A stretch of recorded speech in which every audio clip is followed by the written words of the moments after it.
ছোট্ট সোনামণিরা, এখন আমরা শিখব বিজোড় সংখ্যা।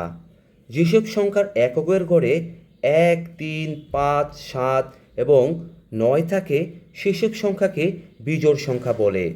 তো প্রথম হচ্ছে 1, তারপরে 3, তারপরে 5, তারপরে 7, তারপরে 9, তারপরে 11, তারপরে 13, তারপরে 15, 17, 19, 21, 23, 25, 27, 29, 31, 33, 35, 37, 39, 41, 43, 45, 47, 49, 51, 53, 55, 57, 59, 61, 63, 65, 67, 69, 71, 73, 75, 77, 79, 81, 83, 85, 87, 89,